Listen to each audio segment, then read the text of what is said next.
তোমরা কি রানিং এর সময় ইনজুরির হাত থেকে বাঁচতে চাও, তাহলে এই ওয়ার্ম আপগুলো ফলো করতে হবে। First warm up pogo jump 15টা করে করবো। 1 2 3 4 5 6 7 8 9 10 11 12 13 14 15। সেকেন্ড ওয়ার্কআউট এটা করবো। এক একটা ওয়ার্কআউট 3টা করে স্টেপ করবো। এই হাঁটুটা আমরা যতটা উপরে হয় উপরে লাগার চেষ্টা করবো। থার্ড ওয়ার্ম আপ এক একটা করে ওয়ার্ম আপে আমরা করবো 3টা করে স্টেপ। এটা হবে কি, যখন আমরা জাম্প করবো পায়ের আগাটা সামনের দিকে থাকবে, গোড়াটা নিচের দিকে কিক পজিশন থাকবে। প্রথমে আমরা বাঁ পাশ দিয়ে শুরু করবো। এই যে 1 2 3, এই 3টেই থাকবে। ফোর্থ ওয়ার্ম আপ হলো আমরা সুইং করবো পা, ডান পায়ের সাথে বাঁ পা লাগবে। ডান পা আমরা যতটা তুলবো চেষ্টা করবো, একদিনে হবে না, আস্তে আস্তে তোলা। এই যে ডান পাশ সামনে, পা সামনে উঠবে, তেমন পিছনে অতটাই উঠবে। তারপর বাঁ পা সামনে, পিছনে।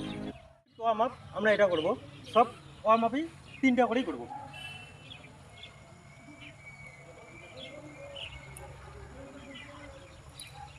ওয়ার্ম আপগুলো তোমরা যদি রানিংয়ের আগে প্রত্যেকদিন নিয়মিত করো, অবশ্যই ভালো ফল পাবে। আর আমাদের এই চ্যানেলটি সাবস্ক্রাইব করে আমাদের পাশে থাকো।